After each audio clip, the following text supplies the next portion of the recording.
Bonjour et bienvenue à ce nouvel épisode de Gotchard, votre balado d'information automobile. Je suis très heureux de vous dire que cette semaine, ça va être presque un spécial Toyota parce que de mon côté, j'ai fait l'essai de 3 véhicules Toyota. Moi, de mon côté, je vais vous parler de mon essai, ou plutôt de notre essai, parce que toi aussi, tu as eu la chance de conduire ce véhicule, du Kia EV9, qu'on avait déjà eu la chance d'essayer, mais on vous en reparlera. Et, comme à mon habitude, je vais vous parler de certaines nouvelles, dont entre autres la nouvelle version de la Subaru Solterra, et des choses un peu moins sérieuses. Moi, c'est William Bouchard. Et moi, c'est Marc Bouchard et vous écoutez Gotchard.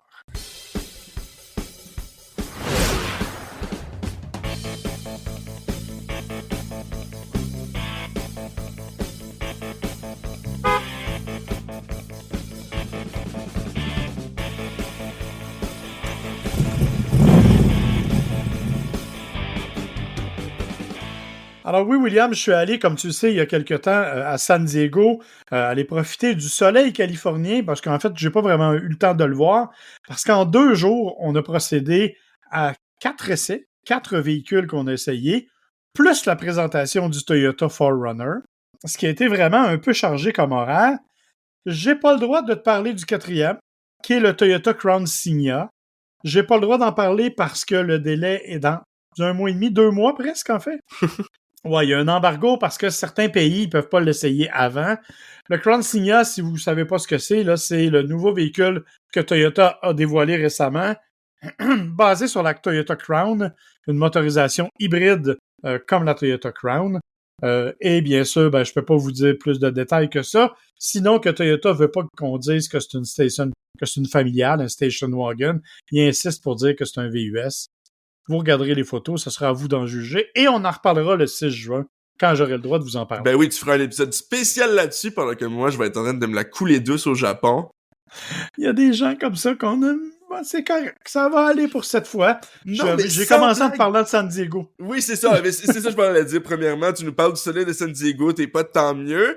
Quoique moi aussi, je suis allé en Colombie-Britannique, je suis allé à Détroit pour vous, chers auditeurs, entre autres. Donc, moi non plus, je suis pas très bien placé pour parler, mais c'est sûr que on va pas trop en dévoiler tout de suite, mais j'ai des plans là, pour ce temps-là. Vous allez pas, si vous aimez ma voix, vous allez pas trop être en manque parce que je compte bien sûr vous parler de trucs japonais. Mais bon, c'est dans quelques mois encore. En fait, pas dans si longtemps, mais on s'en reparle. Oui, c'est ça. Ça se calcule même plus en mois, William. Je suis obligé de te le dire. Ça fait peur, hein? Je vais en passer 2 mois. En tout cas, on y reviendra. Alors, effectivement, de mon côté, je vais vous parler de 3 véhicules Toyota parce que, honnêtement, ce sont des véhicules qui valaient la peine et qui sont très attendus. Le premier, c'est probablement le plus attendu d'entre tous, c'est le Toyota Land Cruiser. Toyota Land Cruiser, bon, petite histoire rapide, ça a été créé en 1951, c'est arrivé en Amérique du Nord en 1958. J'oserais te dire que, pas les plus vieux, mais disons les plus sages d'entre nous, se souviennent qu'il y en a déjà eu jusqu'en 1989 au Canada. Nous, on a interrompu la vente, mais ça a continué aux États-Unis. Et là, on revient avec une nouvelle génération du Land Cruiser. Il faut rappeler que le Land Cruiser, c'est d'abord un véhicule conçu pour le hors-route. Et on est tout à fait dans ce format-là. C'est-à-dire qu'on a vraiment maintenu tous les éléments qui font de ce véhicule-là un véhicule d'aventure.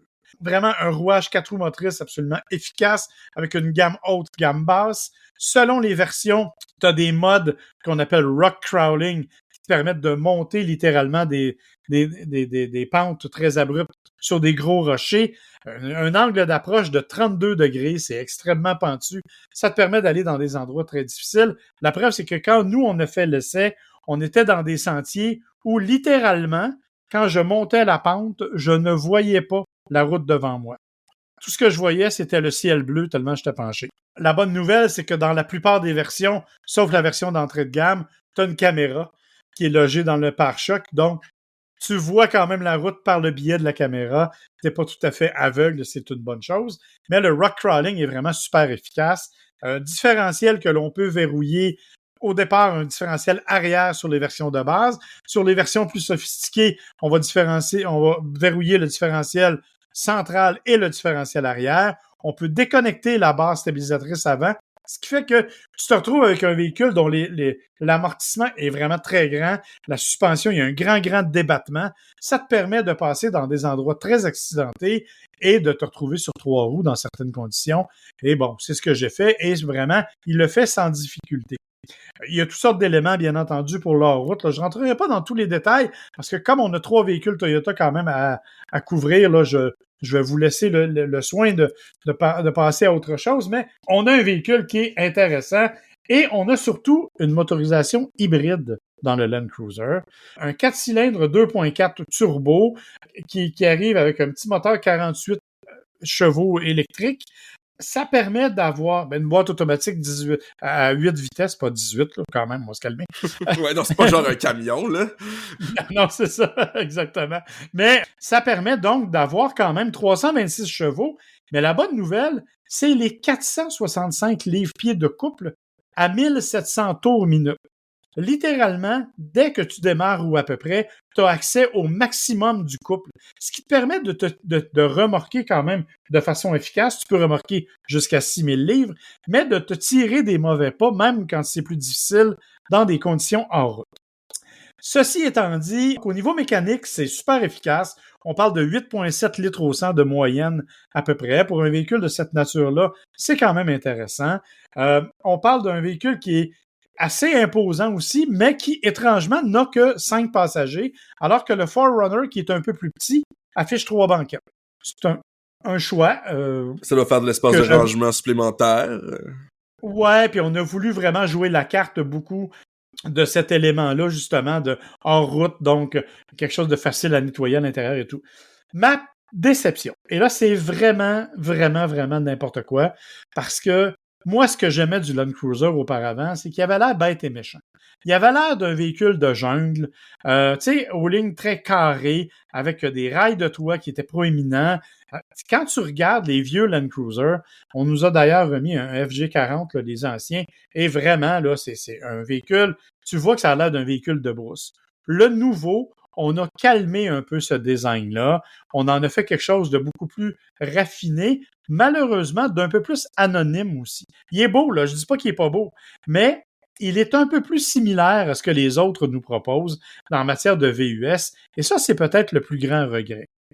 À l'intérieur, en revanche, c'est bien fait. Système d'infodivertissement, c'est celui de Toyota, c'est celui de Lexus que tu aimes tant, qui sont super faciles à utiliser.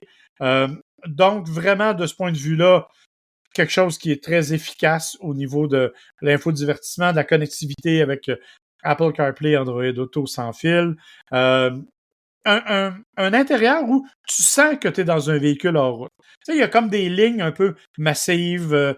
On est vraiment relativement confortable. Il y a 3 versions. Tu as la version 1958, qui est la version d'entrée de gamme, qui est la version de base. Ça, c'est la première. Tu as la version qui s'appelle Land Cruiser, puis Land Cruiser Premium, là, qui sont des versions de milieu de gamme. Et tu as une version qui est en nombre limité. On parle de 290 unités seulement au Canada, 5000 en Amérique du Nord. Et ça, c'est la First Edition, donc avec des éléments différents. C'est facile à distinguer. La 1958, elle arrive avec des phares ronds, que je trouve particulièrement jolis.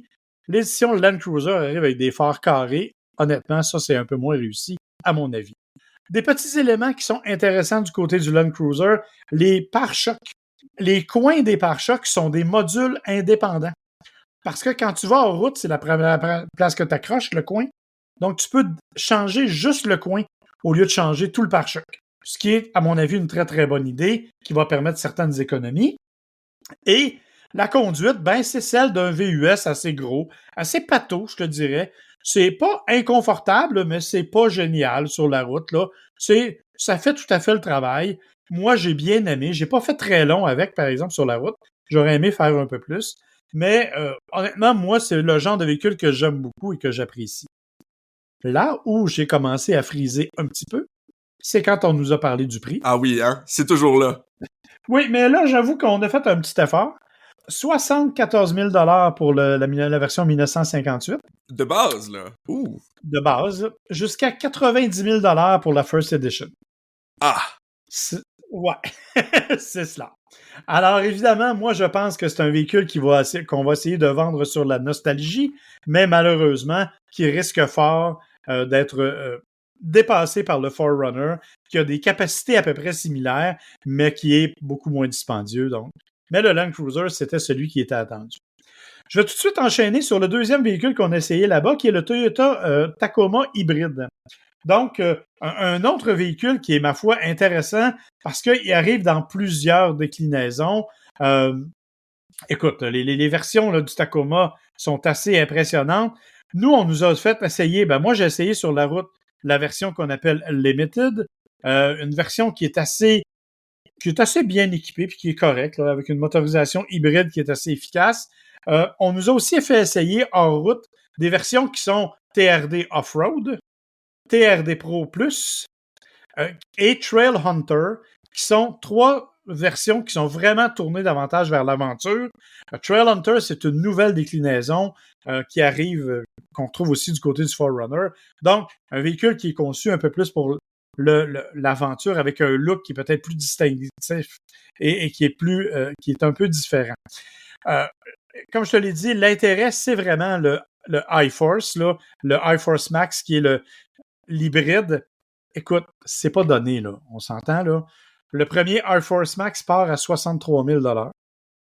Ils se sont donnés OK? quand même, hein? Ouais. Mais si tu vas jusqu'au Trail Hunter, qui est le plus équipé, c'est 82 950 $. Ouais, c'est ça. On commence à 60 000.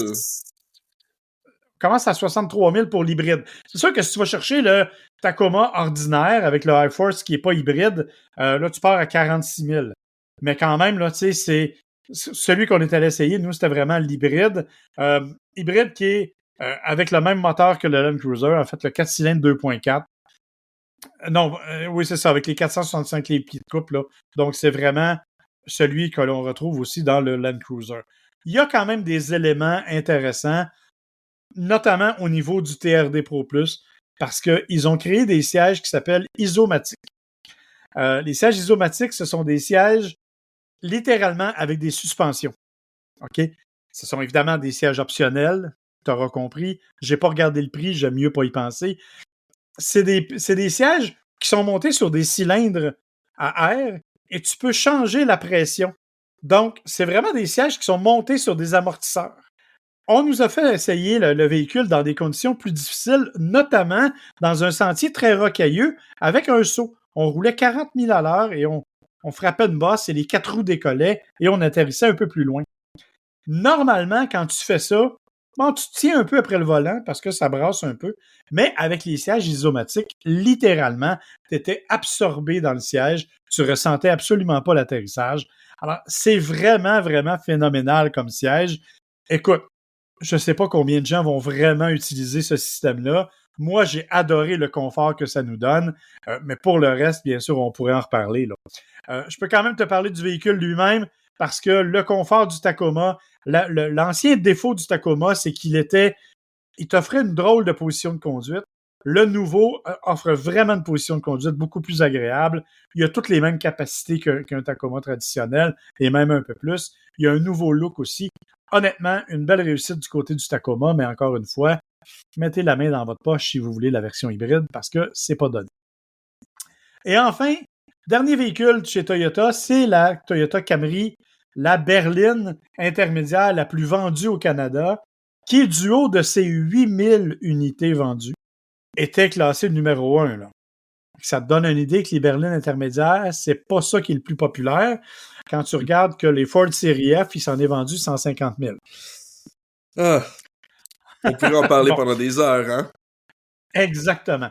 Quand même, la Toyota Camry, honnêtement, c'est pas une révolution, c'est une belle évolution. On l'a un petit peu étiré. Il y a encore quelques composantes qui sont là de l'ancienne, mais la nouvelle structure est un peu plus longue. Nouveau porte-à-faux, nouveau design en avant, nouvelle calandre, nouveau bloc optique.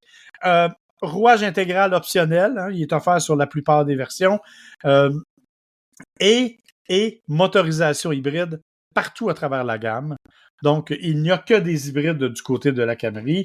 On parle là d'un véhicule qui est doté d'un 4 cylindres 2.5, un moteur qu'on connaît déjà, mais qui est assez efficace pour être agréable. et qui fait 242 chevaux en version rouage intégral. Honnêtement, moi, j'ai beaucoup aimé ce véhicule-là. C'est pas si c'est moi qui vieillis ou le véhicule qui s'améliore, mais je trouvais que le véhicule, vraiment, il est bien réussi. Il est confortable. Pour reprendre ton Ah terme, oui! on dit que tu t'es assagi. Ouais, exactement. Exactement, je me suis assagi. C'est vraiment un véhicule qui est bien réussi. La traction intégrale, elle réagit bien, on la connaît. Écoute, j'ai fait au total, là, puis je me suis pas gêné, là, j'ai fait à peu près 5,8 litres au 100 de moyenne de consommation lors de mon essai. On parle d'une berline intermédiaire quand même de bon format, dans laquelle il y a de l'espace. On parle d'un système d'infodivertissement, encore une fois, que tu connais bien, que tu aimes bien, c'est le même. Donc ça va très bien. Honnêtement, j'ai beaucoup aimé la Toyota Camry. En fait, c'est elle qui m'a surprise le plus parce que c'est celle que je m'attendais d'aimer le moins parce que je me disais que, bon, on connaît la Camry puis c'est ordinaire. Mais au contraire, je trouve que les améliorations sont vraiment notables. La motorisation hybride est efficace, le rouage intégral aussi. Moi, j'avais la version la plus sophistiquée, la plus chère aussi. Mais, encore une fois, et là, par exemple, je dois dire que on a quand même été plus gentil du côté de Toyota avec la Camry. Prix de base de la Camry d'entrée de gamme, elle est à 36 000 ou à peu près. Et celle que moi j'ai essayée, qui était la plus équipée de toutes, c'est 44 950. Donc, ça, c'est pas évidemment le véhicule le moins cher sur le marché, mais pour une berline qui a vraiment un haut niveau d'équipement, et quand tu es assis à l'intérieur, là, c'est vraiment un haut niveau d'équipement. Tu peux pas dire que tu étais presque dans une voiture de luxe tellement c'est bien fait, tellement les matériaux sont intéressants, tellement la conduite est agréable. Alors, tu sais, et on se retrouve avec des véhicules, comme je l'ai dit, rouage intégral, motorisation hybride, avec l'ensemble des caractéristiques, affichage tête haute, un système JBL audio qui est super efficace.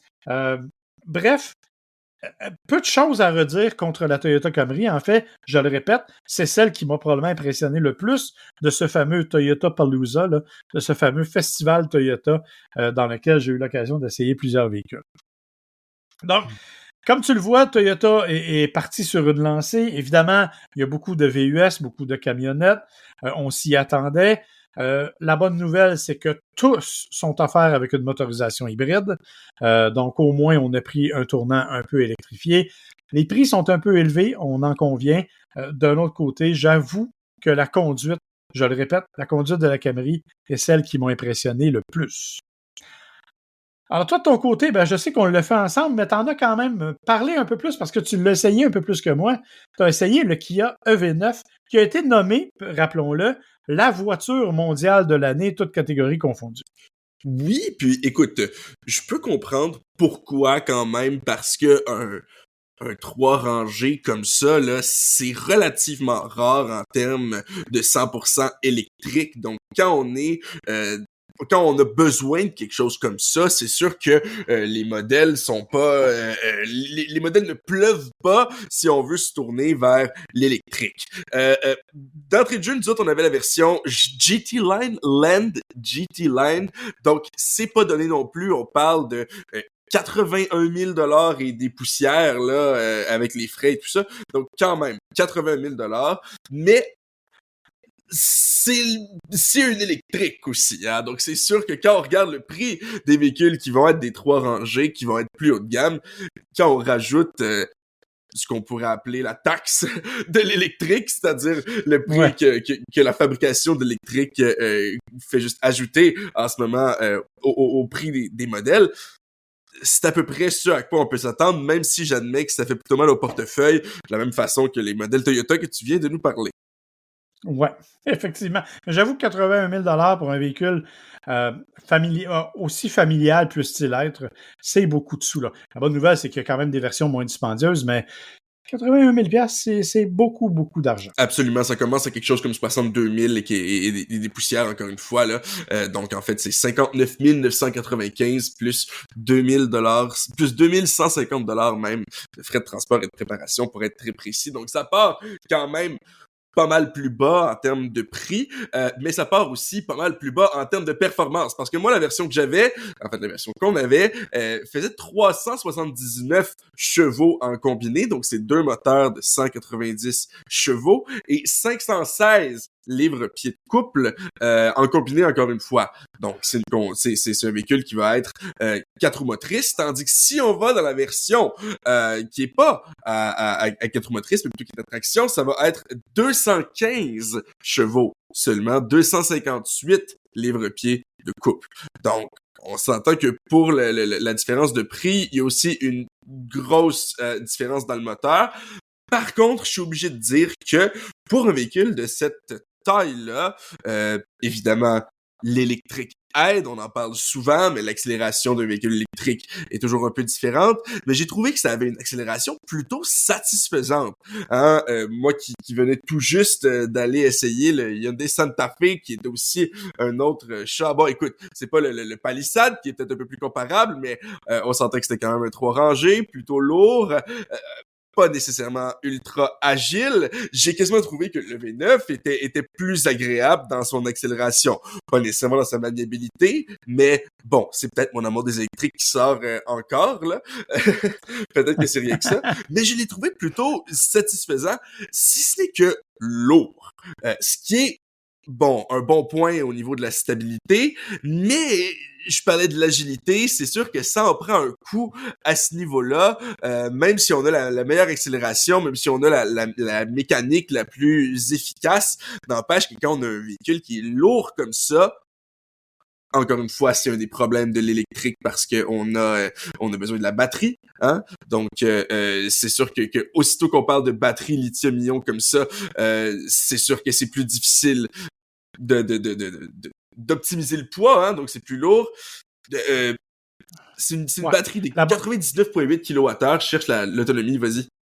La bonne nouvelle, c'est que la batterie, comme la plupart des véhicules électriques, elle est dans le plancher. Donc, ça permet au moins d'avoir un centre de gravité assez bas. Mais tu as raison qu'en direction, et pour avoir essayé aussi le V9, en direction, la maniabilité, elle n'est pas là. On sent qu'il y a vraiment là... C'est un gros véhicule. C'est un véhicule pesant, le V9. Exact. Comme je disais, le moteur en tant que tel n'est pas le problème. C'est plus que c'est pesant. Donc, bon... encore une fois, je pense pas qu'on va acheter son EV9 pour aller sur la piste. Là, je dis ça souvent parce que c'est des considérations que je sais pas à quel point l'acheteur moyen de EV9 va vraiment tant que ça prendre en compte. J'ai été voir d'ailleurs l'autonomie. On parle de à peu près là, entre 340 et ça c'est pour la version que nous on avait là, et à peu près 390 pour les modèles qui sont pas à traction intégrale mais qui ont la batterie 99,8 kWh. Donc c'est dans la moyenne pour les véhicules d'aujourd'hui à peu près là 340 km là, c'est pas mal tout ça là. Ceux qui dépassent ça de beaucoup sont exceptionnels. Maintenant, la chose qui importe probablement plus pour ces fameux acheteurs-là, le confort, mais commençons par le look. Hein? Toi, je sais pas ce que t'en penses, mais c'est un peu controversé. Moi, je le déteste pas, mais j'avoue que ma blonde, elle a un peu eu de la misère quand je lui ai montré, là. Et tu vois, Kia est reconnu. Ils viennent d'ailleurs de gagner un prix de design pour l'ensemble de l'œuvre. J'avoue que moi, le V9, je le trouve beau en bleu, comme celui qu'on avait. Exact. Le bleu dans toutes les pubs aussi. Hein. Oui, c'est ça. C'est l'espèce de couleur officielle là, du EV9. En revanche, dans les autres couleurs, je trouve qu'effectivement, il détonne un peu. Et je trouve moins joli et peut-être un peu moins... Il a l'air moins raffiné. Mais oui, je peux comprendre pourquoi certaines personnes l'aiment moins. Il est surprenant, il est très carré, il est complètement différent de ce à quoi on est habitué. Wow, fait que je peux comprendre. Remarque que tu parlais du Santa Fe, ça a déjà fait frémir tout le monde de voir arriver un Santa Fe carré qui ressemble au Land Rover Defender. Le EV9 suscite à peu près le même genre de controverse. C'est un peu le cas, et je te dirais que même en ligne aussi, j'ai lu, mais autant chez les journalistes, le Santa Fe aussi un peu carré, a eu à peu près les mêmes réactions, comme tu dis, là. Hey, autant il y a des gens qui disaient qu'il était magnifique, personnellement j'aime bien, autant il y a des gens qui disaient que c'était la perversion puis que Hyundai s'était tiré dans le pied. Donc je pense qu'ici, le EV9 a aussi cette particularité d'être on aime ou on n'aime pas. Moi je suis peut-être partie de la très petite proportion des gens qui fait c'est peut-être pas pour moi, mais je peux comprendre pourquoi est-ce que certains aiment. Puis étrangement, j'ai été voir là, puis c'est 0.28 de coefficient de friction. Donc ça a beau être carré, ça reste très aérodynamique, ce que je ne savais pas. Donc Ouais, ben, ça vaut la peine d'être mentionné. les efforts de design sont de plus en plus évidents, là, et ça se voit dans les roues, dans les trucs qui sont pas si carrés, en fait. Quand tu les regardes, tu vois qu'il y a des rondeurs. L'idée, c'est de faire circuler l'air le plus possible. Ça paraît beaucoup dans le design. On joue beaucoup avec cette carte-là. Finalement, pour les gens qui ont écouté notre épisode quand on était au Test Fest, au Festival des essais l'an dernier, on a essayé un modèle de pré-production du EV9, puis on a dit qu'il était pas super confortable. On a dit que le siège, là, moi j'ai dit entre autres que c'était un siège de dentiste. Je retire mes paroles parce que je crois que le modèle qu'on avait, c'est la conclusion qu'on en a tirée, était défectueux, était, disons, pas avec le dernier des designs. Je sais pas exactement ce qui s'est passé, mais le siège, l'appui-tête était définitivement différent dans la version qu'on a essayée, qui est la version qu'on a sur la route là, de production. Donc, à propos de ça, je suis obligé de dire que le confort était beaucoup mieux que ce qu'on a dit la dernière fois qu'on a parlé du EV9. J'ai été très satisfait en termes d'ajustement des sièges. L'assise c'est un peu haute, j'ai trouvé là. C'est pour être confortable, il faut se placer vraiment au-dessus des autres automobiles. J'imagine que c'est quelque chose qu'on aime ou qu'on n'aime pas. Moi, je suis pas un grand fan, mais tout ça pour dire, on se sent dans un gros véhicule quand on est assis là-dedans. Puis après ça, en termes d'infodivertissement, est-ce que j'ai quoi que ce soit à dire? C'est rare, mais non, parce qu'on n'a rien de transcendant. Hein? On a les connexions habituelles, on a le Apple CarPlay sans fil, Android Auto sans fil, donc ça, c'est sûr que c'est bien. On a un système qui est efficace, on a un design qui a été refait il y a pas si longtemps, donc c'est quand même assez moderne. Pas grand-chose à dire là-dessus, à part que c'était plutôt simple d'utilisation. Si j'avais genre 8 enfants qui jouaient au soccer puis que je voulais m'acheter une voiture électrique, ce serait probablement vers quelque chose comme ça que je m'enlignerais. Pas sûr qu'il y a beaucoup d'autres choix dans le 100% électrique sur le marché qui peuvent offrir tout ça. Quoique... Pas pour le moment. Pas pour le moment. Surtout pas pour le moment. Quoique, je sais pas à quel point 80 000... je serais prêt à débourser ça pour tout ça. Ouais. Il faut quand même parler un petit peu d'autonomie aussi. Là. T'en as glissé un mot. Écoute, on l'a conduit tous les deux. Ce qu'il faut reconnaître au EV9, c'est qu'il respecte l'autonomie qu'il nous affiche en général. Donc, quand il nous dit qu'on va faire 320 km, on fait réellement 320 km. La consommation est tout à fait adéquate. C'est un véhicule qui, comme tous les véhicules électriques, sans être nerveux, tu le dis, est assez lourd. Donc, on n'a pas ça, mais il respecte vraiment. Et la vitesse de recharge aussi s'est avérée tout à fait adaptée à ce qu'on nous avait promis. Là, je suis allé sur une borne de recharge rapide parce que j'ai fait de la route avec, comme ça arrive fréquemment. Et on était sur une borne de 100 kW. J'ai monté jusqu'à 92, ce qui est excellent là. En général, si on va monter à moins que ça. Donc, ça la recharge est très rapide. Là-dessus, il n'y a aucun souci. Donc, en effet, j'ai pas eu le temps de finir mon café que la borne rapide avait déjà terminé. Là. Donc oui, absolument, je suis obligé de le dire. Mais l'emplacement du port de recharge, il est très très loin. Ce qui fait que c'est un gros char. J'ai pas trouvé que c'était très pratique la façon qu'il fallait s'insérer à côté de la borne de recharge. Mais le rendu là, ça c'est vraiment un détail. Ben, c'est un détail, oui et non. Moi, je pense qu'il serait peut-être temps que, tu sais, on commence à uniformiser le genre de branchement. Là, on va tous passer au standard nord-américain l'an prochain, en 2025, avec les nouveaux, là, on va utiliser les systèmes Tesla. On devrait faire la même chose avec l'emplacement des bornes de recharge, des prises pour la recharge. Ce serait beaucoup plus facile. Parce que, tu sais, bon, évidemment, tu vas me dire, les gens ne changent pas de voiture comme nous autres. Là. Nous, on change toutes les semaines. Toutes les fois, je me pose la question, est-ce que je rentre d'avant, est-ce que je rentre de reculons, est-ce que je rentre à droite, est-ce que je rentre à gauche? Donc, s'il y avait une certaine uniformité, et j'avoue que les Hyundai, que les Genesis avec le port de recharge à l'avant, pour moi, c'est une très bonne idée parce que tu as toujours un accès facile puis tu as toujours la place pour le mettre. Alors ça, pour moi, c'est un bon choix. Mais tu l'as dit, dans le cas du EV9, il est un peu loin, effectivement. Voilà. Parlant de ça, je pense on va enchaîner, si tu permets, à moins que tu aies autre chose à dire sur non, le j'ai EV9. rien à dire sur le V9. De plus. On va enchaîner sur un événement qui vient d'avoir lieu à Montréal. C'est le Salon des véhicules électriques de Montréal. Événement qui a connu une certaine popularité. OK? 31 618, excusez-moi, visiteurs qui ont traversé les tourniquets du salon. C'est à peu près l'équivalent de ce qu'il y avait eu l'année passée. Donc, il n'y a pas eu un engouement particulier cette année. On est resté à peu près stable. Il y avait quand même 69 véhicules exposés, hein, ce qui est pas rien. 23 marques différentes. 80 véhicules qui étaient disponibles pour des essais et 2843 essais de voitures ont été faits dans le cadre du Salon des véhicules électriques. Donc, il y a un intérêt, mais c'est pas la folie, ça court pas partout. Sauf qu'il y a une compagnie qui en a profité pour nous inviter, et je vais te laisser en parler, de Subaru, qui nous a présenté la veille du salon le nouveau Solterra 2024 avec quelques changements, dont quelques-uns sont vraiment une bonne nouvelle. Oui, écoute, j'ai hâte de savoir qu'est-ce que tu considères une si bonne nouvelle, parce que les changements sont pas énormes, là, on va se le dire. Là, il y en a quelques-uns.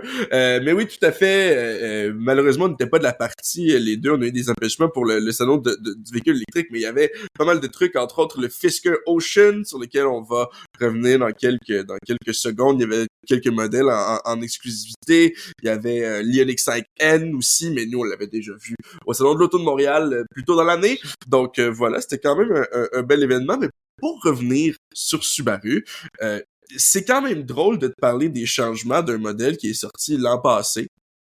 Je vais juste commencer comme ça.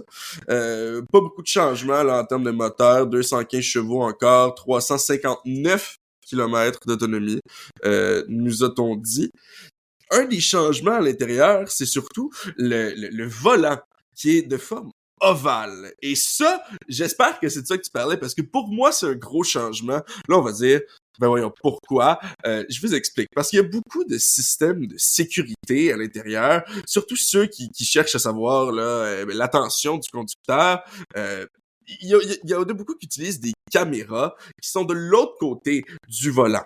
Donc, pour les gens qui sont dans une taille, disons, dans la moyenne, là, ça va pas si mal. Mais quand on est plus petit ou plus grand que la moyenne, donc je vous laisse deviner, je suis de quel côté, il faut qu'on déplace le volant d'une certaine façon pour se positionner où la caméra est cachée par le volant. Donc, l'idée de Subaru, c'est d'accommoder le plus de gens possible en baissant, si on veut, le dessus du volant, ce qui fait que la caméra va pas être bloquée par le volant. Et moi, j'applaudis ça parce que c'est quand même chiant, et je pèse mes mots. Par exemple, le système BMW fonctionne pratiquement pas pour moi, même si je sais qu'il est très efficace, tout simplement parce que il faut que je m'écrase dans mon siège pour placer ma tête entre le dessus du volant et le milieu du volant, parce que sinon, il reconnaît pas mon visage, puis il pense que je suis pas attentif, donc le système se coupe. Vous voyez que j'en parle de façon très passionnée, parce que c'est un problème assez récurrent pour moi. On parlait avec un autre journaliste plutôt grand, j'ai été content de savoir que j'étais pas le seul. Non. Et l'autre élément, bon, toi, tu as ce problème-là parce que tu es trop grand. Le problème que moi j'avais en étant d'une taille, disons, plus moyenne, c'est que malheureusement, le tableau de bord était conçu de telle façon que le volant cachait une partie des informations du tableau de bord pour moi. Donc, en ayant un volant qui est carré ovale, ben ça nous permet d'avoir accès à toute cette information-là sans se contorsionner pour aller voir ce qui est affiché. Donc, effectivement, c'est une des bonnes nouvelles dans les changements du Subaru Solterra. L'autre des bonnes nouvelles, c'est probablement les changements qu'il y a eu à la batterie. Exactement. Donc, il y a quand même eu plusieurs changements à la batterie. Premièrement, dans le logiciel de bord, Subaru a fait des mises à jour qui fait que ça utilise l'énergie de façon plus efficace. Là, je suis pas un expert, là, je suis pas un ingénieur électrique, là, à aller poser des questions au gars plus de millage, hein. C'est eux les ingénieurs. Mais tout ça pour dire que ils ont fait des mises à jour logicielles pour ça, mais ils ont aussi ajouté une nouvelle pompe à chaleur qui utilise de l'eau qui rend la recharge, surtout la recharge rapide sur courant direct. Voilà. Vous voyez que je lis mes notes. Ça rend cette recharge-là beaucoup plus rapide. Subaru donne pas de chiffre précis là, parce que ça peut varier beaucoup, surtout selon la température, mais ça pourrait aller jusqu'à 50%. Donc c'est quand même sur le temps de recharge là, c'est quand même un très gros changement. Puis surtout, ça pourrait protéger la batterie parce que c'est très demandant là, cette recharge-là pour la batterie, pour toute l'infrastructure électrique là à l'intérieur du véhicule. Donc ça pourrait protéger les systèmes électriques, ce qui fait que la batterie elle pourrait durer plus longtemps. Ce qui est très bien qu'on considère que c'est la chose la plus chère de loin à remplacer dans un véhicule électrique. Ouais, on nous a dit en fait que avec la nouvelle batterie, les changements logiciels et tout ce qui allait, on pourrait passer de 10 à 80% en 35 minutes au lieu de 60 comme c'était le cas auparavant. Ça commence à être un changement assez majeur, là. 25 minutes de moins, c'est ça. Et l'autre élément, c'est que maintenant, avec ce système-là, ça nous permet de faire jusqu'à 4 recharges rapides par jour, alors qu'auparavant, il y en avait une seule qui était permise. Donc, quand tu roulais longtemps, même si tu faisais des centaines de kilomètres, tu pouvais t'arrêter une seule fois sur une borne rapide parce que ta voiture n'était pas capable de le supporter. Donc, c'est des changements importants, peut-être pas si évidents, mais qui sont vraiment, à mon avis, une amélioration notable pour le BZ4X. Non, excusez, pour le Solterra. Justement, c'est le même véhicule. Oui, mais pas pour le BZ4X. Ça, c'est ce que Subaru a répété à plusieurs reprises et voulait nous le dire que le BZ4X va pas avoir la plupart là, des modifications ici, sûrement quelques-unes là, mais tout ce qui est justement volant, ovale, tout ça, on le verra pas là sur le prochain BZ4X. Donc quand même, les deux véhicules vont être un peu plus différents l'an prochain qu'ils le sont cette année. La dernière chose que j'ai trouvé assez intéressante, c'est les changements au niveau de la sécurité. Hein, c'est toujours là-dessus que Subaru mise. D'ailleurs, c'est intéressant parce qu'ils ont rajouté un genre de système main libre. Subaru avait pas ce genre de système-là avant. Mais là, maintenant, il y en a un qui s'appelle le Traffic Jam Assist. Donc, comme le nom l'indique, c'est pour les bouchons de circulation seulement. Donc, c'est sur l'autoroute en bas de 40. Donc, bon, si vous habitez à Montréal, ça va être tous les jours. Si vous habitez en dehors, peut-être un peu moins.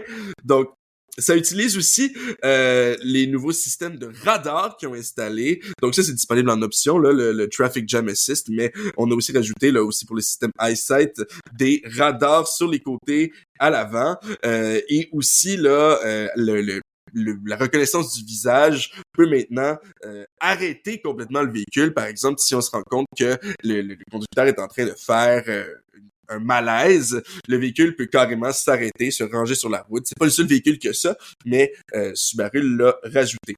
La chose qui est drôle maintenant pour le Traffic Jam Assist, c'est que faut être connecté sur Internet. Or, l'abonnement n'est pas inclus. Fait que faut que tu payes pour l'option. Puis si tu veux qu'elle fonctionne, faut que tu payes encore plus. C'est ça. Alors, moi, quand on me fait payer un abonnement pour la sécurité, ça me met assez hors de moi. Je comprends pas. Puis là, on nous dit non, mais c'est pas vraiment un truc de sécurité. C'est plus un élément de confort. Ça a été ça la réponse des gens de Subaru.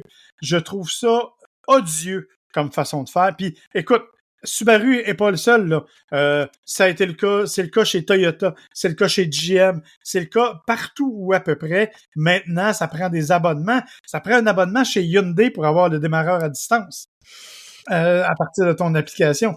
C'est absolument fou. Ça fait des années qu'on en parle et on le voit encore plus en application. Oui, alors honnêtement, moi je suis, mais quand ça tourne, démarreur à distance, je me dis bon, ok, c'est correct, c'est un élément de luxe là, à la limite, là, mais la sécurité, ça devrait pas être compromis par un abonnement. Et ça, j'étais vraiment, vraiment déçu de voir cette façon de faire chez Subaru, mais bon. Mais voilà. Est-ce que c'est vraiment tant que ça sécuritaire? Hein? Ça, c'est une question qu'on peut se poser. Moi, je suis sous l'impression que oui. Mais je te dis ça parce que en ce moment, aux États-Unis, le National Transportation Safety Board est en train de faire une enquête sur le système Blue Cruise après qu'il y ait eu 2 accidents qui ont causé la mort à cause du système Blue Cruise, nous dit-on, hein, c'est pas encore confirmé, où les Mustang Mach-E seraient rentrés dans des véhicules immobiles. Ouf. Ouais, non, ça, évidemment, ben, ça a été le cas aussi du côté de chez Tesla, le fameux autopilote, là, que l'on a interdit d'appeler autopilote, finalement, en Californie. Mais c'est vrai que, oui, moi, je pense que c'est quand même sécuritaire, mais c'est pas de la conduite autonome. Je pense pas qu'il y ait de système actuellement qui te permettent de dire, hey, je lâche tout, là, regarde maman sans les mains, puis que tu laisses la voiture conduire. T'as vraiment une nécessité quand même d'être là puis de surveiller ce que tu as à faire. Les systèmes sont là pour nous aider et un système comme le Traffic Jam Assist devrait effectivement pouvoir nous ralentir ou nous immobiliser complètement dans des circonstances où il y a du trafic. Mais c'est pas une conduite autonome. C'est pas une conduite où la voiture se conduit toute seule. Et c'est un peu là, par exemple, je lisais l'article qui est de l'auto justement sur cette affaire. Puis si on regarde, d'un côté, on a Consumer Reports qui se base sur l'efficacité pour ce que c'est censé faire, c'est-à-dire, comme tu le dis, c'est pas un autopilote comme Tesla voudrait nous faire croire, c'est vraiment fait pour être pour nous aider. Et là, on voit que Blue Cruise est à 84 points, donc j'imagine que c'est sur 100 là, mais c'est pour te donner une idée, Hyundai, désolé, je vous apprécie, mais vous avez 47 points et même Tesla a 61 points en 7e place. Donc, écoute, puis Blue Cruise domine la compétition, mais selon l'IHS, qui se base plutôt sur à quel point c'est réellement efficace en tant qu'autopilote, c'est-à-dire à vérifier si le pilote est en train de porter attention à la route, on se rend compte que ça sert pas à grand-chose. Et c'est plutôt le système des Lexus qui, là, a la seule note de passage. Donc, écoute, vraiment, ça dépend de comment on voit ça.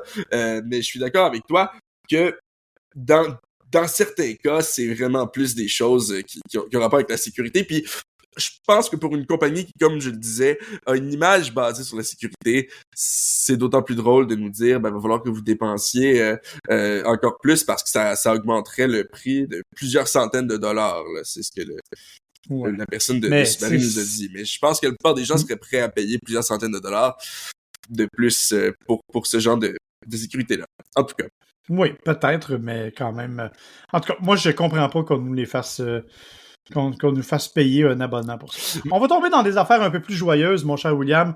Je sais que tu as quelques nouvelles qui sont, disons, peut-être un peu moins sérieuses, mais moi, je vais commencer par te dire que si jamais tu cherches un cadeau à m'acheter, j'ai trouvé la chose que tu pourrais m'acheter. C'est une paire de souliers. Tu vois, je suis pas très exigeant.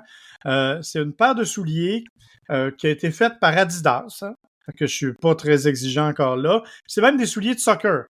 Tu vas me dire, oui, mais tu joues pas au soccer. C'est vrai, mais comme ce sont des souliers de soccer qui ont été fabriqués aussi par Bugatti, en collaboration avec Bugatti, évidemment, ça prend une autre tournure. Il y en a 99 paires qui ont été créées au monde. Elles ont été vendues à la base 520 $ canadiens l'automne dernier lors d'Ancan. Pas d'Ancan, mais lors de la vente originale. C'est des souliers qui sont faits, entre autres, en fibre de carbone. Et on dit qu'ils peuvent vous permettre de courir jusqu'à 18 000 à l'heure. Bon, je te dirais que moi, la seule façon que je peux me déplacer à 18 000 à l'heure, c'est probablement assis dans une voiture. Là. Je ne penserais pas courir à cette vitesse-là jamais dans ma vie. Mais n'empêche que les souliers existent. Sauf que, bon, il y en avait seulement 99 paires. Tu auras compris qu'elles ont toutes trouvé preneur dans le temps de le dire. Et actuellement, on en a trouvé sur différents sites d'enchères, un peu partout. Le prix varie. Les plus chers que j'ai vus étaient 21 000 $. Ah! Ce qui est un peu fou. Par contre, j'en ai vu à 1 000 $ aussi. J'en ai retrouvé après à 1 000 $. Donc, si ça dépend comment tu te sens généreux, mais si jamais tu as envie de m'acheter des souliers Bugatti, Adidas, X Crazy Fast, tu pourras toujours te lancer là-dedans. Crazy Fast. Oui, monsieur. Ça s'appelle des X Crazy Fast et ce sont des trucs faits pour le soccer spécifiquement. X et Kitten. Et que ils sont beaux, par exemple, là, mais honnêtement, je payerais pas. Même à 500$, j'aurais pas payé ça pour des souliers comme ça. Là. Je suis pas à ce niveau-là, malheureusement.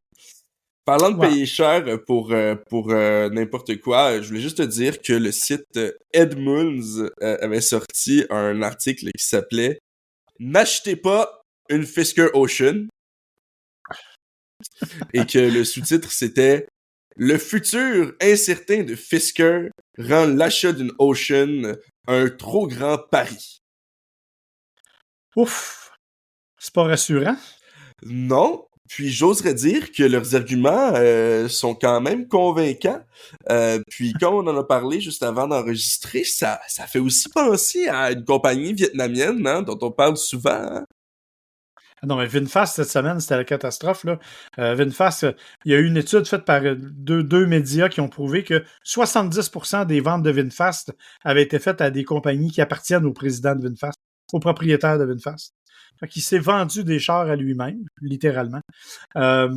Et que aux États-Unis, on dit qu'il y en a 265 qui ont été vendus des VinFast l'année passée. 265. Pensez-y, là, c'est ridicule. Et l'usine que l'on avait annoncée à grand renfort on a même fait une première pelletée de terre en 2022, mais ils sont allés voir sur le site, il n'y a absolument rien. Il n'y a pas un trou, il n'y a pas un mur, il n'y a pas un bulldozer, il n'y a pas un ouvrier qui travaille là. Ça n'a pas bougé depuis la première pelletée de terre et ça devait commencer à produire en 2024. Alors, c'est un peu troublant pour VinFast. Je te dis pas que ça va si mal que ça, mais quand tu regardes, tu me parles de Fisker qui s'est placé, qui a arrêté sa production et qui est presque en train de se placer sous la protection de la loi de la faillite. Rivian, qui est poursuivi par certains de ses investisseurs pour des fausses informations. Tesla, dont l'action a plongé, même si elle a remonté récemment, là, un petit peu, elle a plongé. On a perdu 11% des ventes et 55% des profits. Ouais, et là, tu as VinFast. Ouais, faut dire que Tesla, je suis pas un expert en économie, mais même moi, je sais que c'est une action dont la valeur était beaucoup trop grande pour ce que c'est réellement. Là. Oui, effectivement. Mais effectivement, Fisker, et continue avec ce qu'Edmunds a à nous dire au niveau des arguments, parce que je suis curieux de l'entendre.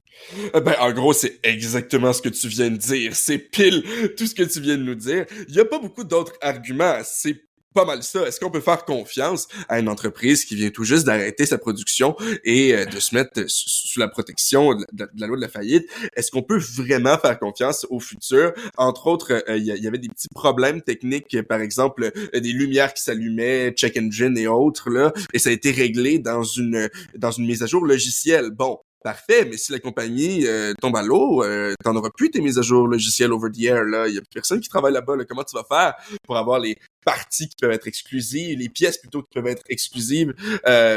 Donc, tout ça, c'est des questions qu'on peut se poser. On n'a pas vraiment vu ça dans les dernières années avec des véhicules qui ont toute la technologie. Je dirais que tu me parleras de Saturn, là, qu'est-ce qu'on a fait avec nos vieilles Saturn, là. Mais c'est pas exactement le même niveau de technologie, je crois, que des véhicules électriques comme ça, comme le Fisker, comme l'Ocean. Donc, en gros, c'est pas mal ça, leur question. VinFast, j'imagine que seulement le futur va pouvoir nous montrer si t'as raison ou pas. Mais c'est clair que toutes les petites startups comme ça, de véhicules électriques, qui ont pas l'argent d'avoir passé quasiment un siècle à être un monopole avec les véhicules à essence avant de passer aux véhicules électriques, comme toutes les compagnies qu'on ne nommera pas, ont peut-être pas nécessairement les mêmes chances. Effectivement. Alors non, ça va être à suivre, effectivement, pour l'avenir, ce qui va se passer du côté des voitures électriques. J'en ai une dernière nouvelle. Je sais pas à quel point c'est drôle, c'est plate, c'est troublant, je sais pas. Ça n'a pas nécessairement rapport avec l'automobile, mais quand même, ça a rapport avec notre ministre du transport. Pardon. Le ministre des Transports et de la Mobilité durable. Je tiens à avoir le titre correctement parce que j'imagine que si vous avez suivi les nouvelles un temps soit peu récemment, elle a dit que Geneviève Guilbeault a dit que en gros le transport collectif ça avait pas rapport avec son ministère et que par contre les routes étaient une mission de l'État. Et ça c'est vraiment une citation directe, une mission de l'État. Je suis curieux de savoir ce que t'en penses toi. Premièrement, est-ce que les routes sont une mission de l'État? Deuxièmement, est-ce que le transport collectif ne l'est pas? Ben, en fait, les routes étant une mission de l'État, oui, parce que c'est des routes qui sont partagées. Puis, c'est là, bon, je pense que c'est la seule structure qui est capable de superviser de façon efficace un développement de réseau. OK, ça, jusque-là, ça peut aller.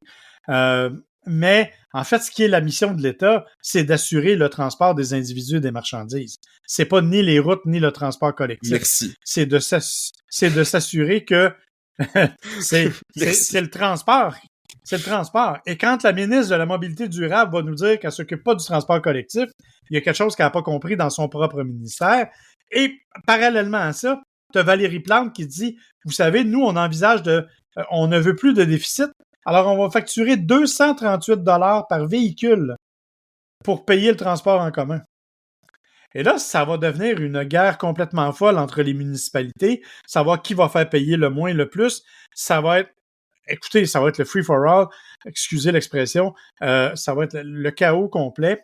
Alors, c'est à la ministre de s'imposer puis de dire, ben c'est comme ça que ça va fonctionner, le transport en commun.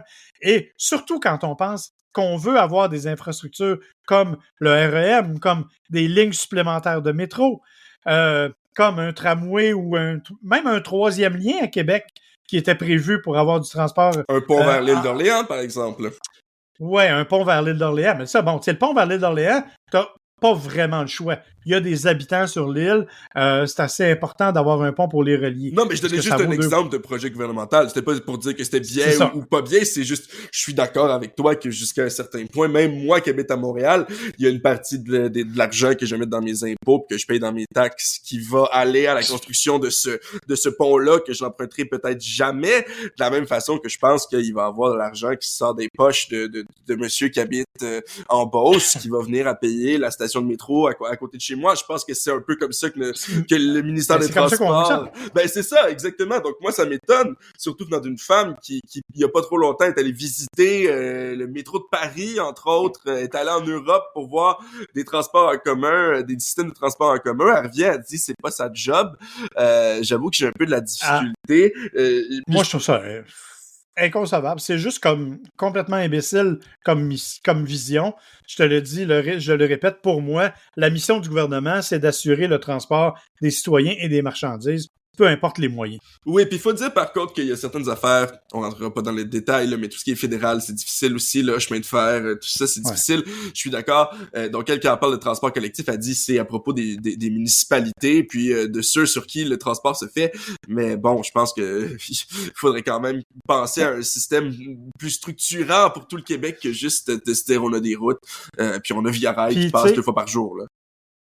Puis quand tu vas en Europe, tu le sais, tu l'as fait, tu l'as vécu, tu vas en Europe, tu te déplaces en transport collectif, tu penses... Moi, je suis allé en Italie 2 semaines, là, puis j'ai même jamais pensé d'avoir une voiture là-bas. Ça faisait même pas partie des options que j'envisageais parce que j'étais dans un environnement où le transport collectif était tellement efficace et tellement présent que j'ai même pas réfléchi à ça, tellement que je suis allé faire une visite guidée dans un autobus plutôt que de louer une voiture. T'aurais jamais fait ça ici, là. T'aurais jamais pris l'autobus. Jamais, jamais, là. Jamais, jamais. Écoute, la dernière fois que j'ai pris l'autobus ici, d'après moi, c'est quand j'allais au secondaire. Je veux dire, je prends le métro quand je vais à Montréal, parce qu'effectivement, c'est la méthode la plus efficace de se déplacer. Et encore, il y a bien des endroits où on y va en voiture, parce que c'est encore plus efficace d'y aller en auto, parce que ça prend 50 minutes de te rendre en métro, ça en prend 20 de rendre en voiture. On pourrait en parler pendant tellement longtemps, puis j'imagine qu'on va en parler encore une fois quand je vais revenir du Japon, un autre pays où le transport en commun, le transport collectif et tout ça, c'est probablement le meilleur système au monde, hein, donc on verra. Mais tout ça pour dire, passons aux affaires comiques, parce qu'il nous reste quand même pas beaucoup de temps avant de tomber à l'heure, là, puis je trouve que c'est un peu notre maximum. Donc, laisse-moi commencer avec une question qui pourrait sortir tout droit, disons, de Lateral, hein, un podcast dont on est tous les deux fans. Donc, un homme est arrêté avec plus de 4 fois la limite d'alcool dans le sang. Au volant, évidemment. Okay. Pourtant, il n'a pas bu une goutte. Pourquoi? Oh, mon Dieu. Écoute, c'est une bonne question. Tu sais, on pourrait extrapoler longuement sur des réactions chimiques quelconques de produits qu'il aurait pris autrement. Ben, t'as presque raison. Le gars, Ok. c'est un employé dans une brasserie en Belgique. Et il a été tellement en contact avec des levures que quand il prend des glucides, les levures dans son système transforment les glucides en alcool. On Est-ce appelle que ça ça le. le syndrome d'autobrasserie. Mais est-ce que ça le. Est-ce que ça le saoule? Est-ce que ça lui fait subir les mêmes effets que quelqu'un qui ingérerait de l'alcool comme toi et moi, là? Tu bois une bouteille de vin, là, tu seras pas capable de conduire. Est-ce Ben, que lui a cet effet-là? si tu buvais une bouteille de vin tous les jours, probablement qu'après plusieurs mois, tu serais capable de conduire à peu près après une bouteille de vin, tu comprends? Parce que le corps Ouais. est capable de se construire une certaine résistance à tout ça. Puis c'est aussi quelque chose qui se fait assez graduellement, selon ce que j'ai cru trouver sur Internet. C'est pas quelque chose qu'on a vu beaucoup, mais récemment, ça a passé dans les nouvelles parce qu'il y a vraiment un homme en Belgique qui a réussi à se faire acquitter de pas un, pas deux, mais trois cas de conduite en état d'ébriété en prouvant en cours que c'était à cause de son syndrome d'autobrasserie. Donc, si jamais vous vous sentez un peu sous tout le temps puis que vous savez pas pourquoi, puis que vous travaillez dans une brasserie, ben peut-être que vous faites partie des rares malchanceux quand même, hein, je sais pas à quel point j'aimerais ça avoir ça, qui peuvent se saouler eux-mêmes. C'est particulier, je dois le dire. Puis finalement, j'ai une dernière petite nouvelle pour toi. On verra probablement jamais d'Alfa Romeo Milano. Hey, non. Mais ça, sont-tu nono? Ça fait 2 fois, là. Oui, c'est la deuxième fois, mais la première fois, ils nous avaient pas vraiment donné de raison. À la dernière seconde, on nous a dit « Oh non, finalement, on va le changer pour... je crois que c'était la Giulia. Ouais. Donc, non, on va changer ça pour Giulia. » Ils auraient essayé, mais là, ils l'ont annoncé comme étant la Milano. Là c'était l'Alfa Romeo Milano, jusqu'à ce que le gouvernement, en fait, le ministère des entreprises, en tout cas, c'est une affaire italienne, ceux qui s'occupent de dire que le parmesan, c'est pas du parmesan si c'est pas fait dans telle région, ils ont dit, ben vous pouvez pas l'appeler Milano, vous la construisez en Pologne. Donc on sait pas vraiment si ce serait illégal. Il aurait fallu qu'il aille en cours et qu'il prouve plein d'affaires. On le sait pas si vraiment le gouvernement aurait gagné. Mais ils ont averti Alfa Romeo et Alfa Romeo a dit puisque nous ne voulons pas associer d'émotions négatives à notre produit, nous allons nous retirer. Mais bon, écoute, je parle légèrement le corporate et ça veut dire on préfère pas aller en cours là-dessus parce que ça se peut qu'on perde, fait qu'autant juste pas l'essayer. C'est ça, puis ça a l'air cute. Ça nous donne une bonne conscience en disant, regardez, on respecte l'appellation italienne, on est donc bien fin. Oui, mais c'est la deuxième fois. Écoute, jamais 203 comme on dit. Peut-être qu'ils vont s'essayer. Ils ont dit que ça allait coûter quelque chose comme 11 000 US de plus le véhicule si jamais il le faisait construire en Italie, comme le gouvernement le demandait. Donc peut-être que pour les fans d'Alfa Romeo, c'est mieux comme ça. Mais c'est plutôt drôle que Alfa Romeo est italien, mais bon, ils ont pas tout le droit d'utiliser, là. C'est quand même excellent. Alors, voilà, c'est ce qui met fin à ce nouvel épisode aujourd'hui, encore une fois de plus. Comme vous voyez, on a fait pas mal d'essais pour vous cette semaine. On était très heureux de le faire, dont un essai en commun avec la EV9. On a aussi présenté des nouvelles. Alors, mon cher William, pour les prochaines semaines, il t'en reste encore quelques-unes, hein, avant ton départ pour le Japon. Ah oui, au moins deux ou trois épisodes. Au moins 2 ou 3 épisodes. Alors là-dessus, mon cher, j'espère que vous allez aller sur les différents sites, nous donner une bonne note sur Spotify, Apple Podcast, parce que ça nous aide beaucoup. On vous invite bien sûr, si vous avez des questions, à consulter la page Gotchard Podcast, la chaîne YouTube aussi, Gotchard, où j'ai mis une petite vidéo justement de l'essai de la Toyota Camry. Et bien sûr, si vous avez des questions, vous nous envoyez ça sur Facebook ou par courriel à info@gotchard.com et ça nous fera plaisir d'y répondre. Alors sur ce, mon cher William, je te souhaite une bonne route. À la prochaine!